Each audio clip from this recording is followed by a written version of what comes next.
Okay, so this is my water quality project.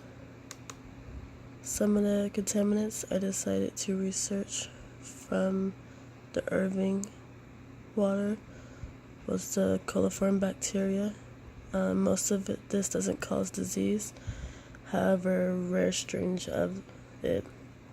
coli can cause serious illnesses. There is also lead, which can have some pretty permanent health effects, including increased high blood pressure, kidney damage, exposure to high levels of lead can cause anemia and weakness. I also found nitrate. This can cause the hemoglobin in the blood to change to methemoglobin in the body, and this reduces the amount of oxygen that can be carried in blood, and this can deprive the oxygen and the body cannot function properly.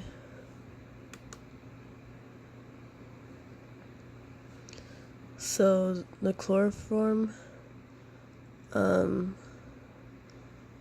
large quantities in the intestines and feces of people and animals can persist within slime formed by naturally occurring groundwater. Usually for coliform, it should not exceed 88 per 100 millimeters at beaches. Lead occurs naturally in the environment. However, most lead concentrations that are found in the environment are a result of human activities, like lead in gasoline, and then unnatural lead cycles has consisted. In car engines, lead is burned, so that lead salts will originate. These lead salts enter the environment through the exhaust of cars, and the large particles will drop in the ground immediately and pollute soils or surface waters. And then the smaller particles can travel through the air and remain in the atmosphere and can eventually fall back on the earth when it's raining. 5 micrograms per deciliter of lead in blood is safe for children. Levels above 80 deciliters can cause serious permanent health damage. And then nitrate in groundwater originates primarily from fertilizer, septic systems, and manure storage. And then the nitrogen in the fertilizer is not taken up by plants, so it's just carried away by surface runoff leaches to the ground. 10 milligrams is safe for humans for their drinking water, and then 1 milligram for nitrogen is regulated in public water systems.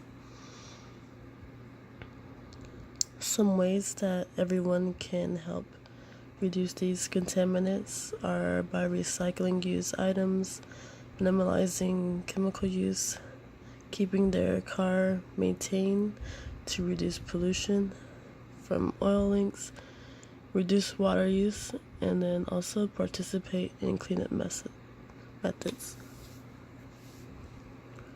The sources for some of these contaminants are from raw materials, which can occur from soil, sewage, live animals, external surface, and the internal organ of meat animals. Watersheds. It's an area, a ridge of land that separates water flowing to different rivers, basins, or seas. These are important because the surface water features and stormwater runoff within a watershed ultimately drain the other bodies of water. It is essential to consider these downstream impacts when developing and implementing water quality protection and restoring actions. Some ways, of course, that we can help reduce the contaminants are use less plastic, reuse items, do not dispose oils in the sink, clean chemicals in trash, do not throw away medicine into the water supply, avoid pesticides, and be more a careful car owner. My watershed is the Elm Fork Trinity. And what was found in my watershed was the bacteria E. coli and some other pathogens. Some strains of E. coli can cause infection that include nausea, vomiting, and fever. Some don't affect humans. Since E. coli and pathogens is released into the environment through deposition of fecal matter and material, this is widely used as an indicator of fecal contamination of waterways. Over a 30-day period, the number of E. coli cells should not exceed 200 per 100 milliliters of water.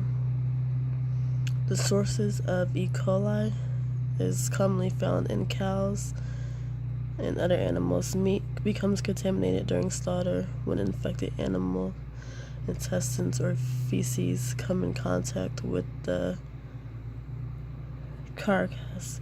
Human sewage is the most common source of pathogen pollution. For my 30 by 30 app results, I initially used 77.5 gallons of water per day, and that came up to 310 for 4 days. The activity that used the most water was showering.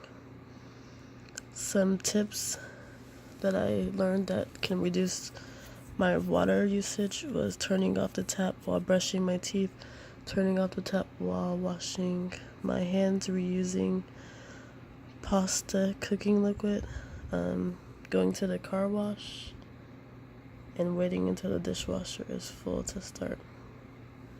My water conservation plan was filling my glass halfway when I got a drink of water, using a cup whenever I got water from a fountain, saving the water from the boiling pasta to water my plants, taking shorter showers, and keeping the shower off until it was time to use it.